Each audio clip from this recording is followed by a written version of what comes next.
ระรัตนตรัยเป็นไงบ่หวั่นไหวบ่อ่อนแอบ่โลเล่บ่สงสัยในคุณของพระพุทธพระธรรมพระสงฆ์พระพุทธเจ้าก็คือความรู้ทั้งหลายที่เพิ่นนำออกมาแสดงให้พวกเฮาเดินตามเห็นตามปฏิบัติตามคือพระธรรมนั่นแหละพระสงฆ์คือผู้สืบทอดคำสอนตามความเป็นจริงของพุทธเจ้าเด้ตามความเป็นจริงเด้บ่แม่นหลอกลวงเรื่องโชคลาภวาสนาเครื่องร่างของขลังบ่แม่นพวกนั้นเด้พวกนั้นน่ะอย่าเอาเข้ามาเกี่ยวพวกนี้เป็นพวกเดรัจฉีแอบแฝงและแอบอ้างภากาสาวพัดพุทธเจ้ามาหากินซื่อเด้มันน่าเชื่อถือนั่นแหละเฮาต้องมั่นคงมั่นใจกับคำว่าสัตว์โลกเป็นไปตามกรรมคือการกระทำของเฮาเองเป็นเครื่องกำหนดว่าสิได้ดีมีสุขหรือสิทุกข์โทษเพียงใดก็ช่างเป็นการกระทำของเฮาเองเฮาบ่มีความเชื่อความเห็นสักนิดนึงเลยว่าสิ่งศักดิ์สิทธิ์สิดลบันดาลใดพระเจ้าสิดลบันดาลใดพระพรหมดลบันดาลใดบ่มีทางเลยเทวดาทั้งใดดลบันดาลใดบ่มีความเห็นในเรื่องนี้บ่หวั่นไหวเลยภาษาหยังก็ว่าพญานาคดลบันดาลพญาครุฑดลบันดาลนาคก็คืองูครุฑก็คือนกบ่มีอีหยังพิเศษพิโสนะเฮาเจ้าบ้านศาลปู่ตาจังซี่เฮาบ่ได้มีความหวั่นไหวเลยว่าเขาสิรักสมรักษาอีหยังเฮาได้เลยศาลพระพรหมพระเพ่มมื้อนี้เฮาบ่ได้สนใจเลยว่าสิมาดลบันดาลอีหยังใดเลยบ่รักษาภัยใดอีกถ้าเฮามั่นใจในบารมีของเฮาเองทานเฮามีศีลเฮามีเนกขมะทานคือการให้เสียสละออกแบ่งปันให้กับบุคคลผู้อื่นโดยบ่หวังสิ่งใดตอบแทนนี่ทานเฮามีจึงจะเป็นทานแท้ๆศีลเฮามีคือการคิดไม่เบียดเบียนทำร้ายผู้ใดผู้หนึ่งให้เสียชีวิตและทรัพย์สินตลอดทั้งคนและสัตว์เนกขมะเฮามีการข่มใจของเฮาเองเรียกว่ามีหิริโอตตัปปะไปในตัวของเกรงกลัวต่อบาป เกรงกลัวต่อผลของการกระทำบดีการทำลายเบียดเบียนผู้อื่นเกรงกลัวท่านศีลเนกขมะบ่กระทำตามความพอใจของเจ้าของให้นึกถึงว่าสิ่งนี้เป็นโทษสิ่งนี้เป็นประโยชน์บ่ข่มเหงรังแกไผบ่ข่มขืนใจผู้ใดบ่บังคับไผให้มากเคารพนับถือตนเองหรือกระทำตามที่ตัวเองคิดปัญญาคือความรอบรู้ในสิ่งทั้งหลายทั้งปวงว่าสิ่งใดสิ่งหนึ่งเกิดขึ้นเป็นธรรมดาสิ่งนั้นก็ต้องแตกดับเป็นธรรมดาบ่มีผู้ใดเฮ็ดให้เกิดขึ้นแล้วก็บ่มีผู้ใดเฮ็ดให้แตกดับมีแต่ตัวเองเท่านั้นเกิดขึ้นมาเองแล้วก็ต้องตายเองดับเองทุกข์เองสุขเองเพราะเกิดขึ้นจากการกระทำของตนนี่คือปัญญาเห็นตามความเป็นจริงเรียกว่าปัญญาโลกุตระปัญญาวิธีออกจากโลกก็มีอริยสัจสี่ปฏิจจสมุปบาทที่พระพุทธเจ้าสั่งสอนโลกิยะก็คือสัตว์โลกยังมีความอยากตัณหาและอุปทานฝังใจโลภและโกรธและหลงครุ่มไว้ก็เวียนว่ายตายเกิดนี่เห็นตามความเป็นจริงแบบนี้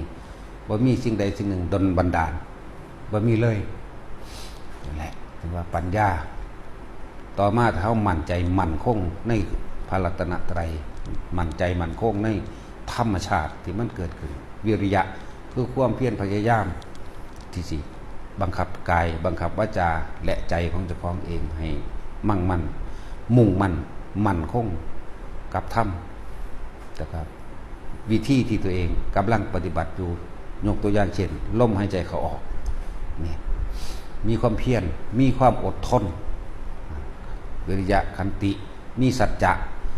คำว่ามีสัจจะนี่บ่แม่นแค่ว่าสัจจะว่าเฮาไปรับปากกับผู้ใดเราเฮ็ดบ่ได้เอิ้นว่าเสียสัจจะบ่แม่นแค่นั้น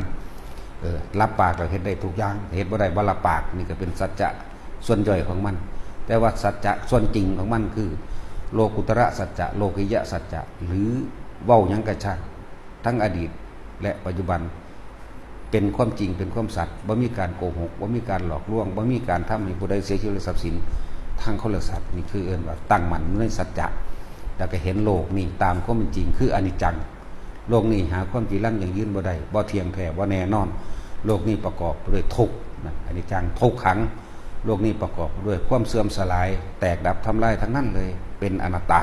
นี่คืออื่นว่าสัจจะอธิษฐานอธิษฐานะหมายถึงว่าตั้งใจมุ่งมั่นสู่จุดหมายคำว่าตั้งใจมุ่งมั่นสู่จุดหมายคือเฮาตั้งไว้ว่าชาตินี้เฮาจะต้องพ้นออกจากการเวียนว่ายตายเกิดให้ได้มีพระนิพพานเป็นที่ตั้งที่เป้าที่หมายบ่หวั่นไหวกับสิ่งอื่นบ่ได้เฮ็ดเพื่อว่าสิได้เกิดเป็นเทวดาสิได้เป็นอินทร์สิได้เป็นพรหมสิได้เป็นเศรษฐีสิบ่ป่วยสิบ่เจ็บไข้สิบ่พัดพรากบ่แม่นนี่คือเฮาตั้งใจมุ่งมั่นสู่จุดหมายเดียวคือการพ้นออกจากการเวียนว่ายตายเกิดนี่แหละมั่นคงอยู่ในตัวนี้เมตตารักผู้อื่นเสมอตนรักตนเสมอด้วยผู้อื่นบ่เบียดเบียนทำลายไผเพราะเฮาเข้าใจตามก็เป็นจริงแล้วให้ร้ายเขาคือการทำลายตัวเราเองให้อภัยเขาคือการให้อภัยกับตัวเองบ่แบกรับบ่แบกนักบ่หลับภาระบ่เอาอย่างปล่อยออกอย่างเดียวลงสุดท้ายแล้วมันก็ไปสู่คำว่าอุเบกขาอุปติคำว่าอุเบกขาสิ่งใดสิ่งหนึ่งอุบัติขึ้นกระทบกระทั่งกับเราเฮาสิเห็นว่ามันเป็นแค่สิ่งใดเกิดขึ้นสิ่งนั้นก็ต้องแตกดับเราไม่ควรถือเอาคำว่าอุเบกขาจึงวางจิตเป็นกลางไม่หวั่นไหวในโลกธรรม8คือสิ่งที่เข้ามากระทบกระทั่งจิตใจสุขบ่มีจริงทุกข์เป็นของจริงเนี่ยสุขทุกข์จริงบ่มีเพิ่นว่าสุขก็ไม่หวั่นไหวทุกข์ก็ไม่หวั่นไหวแบบนี้ลาภคือการได้มา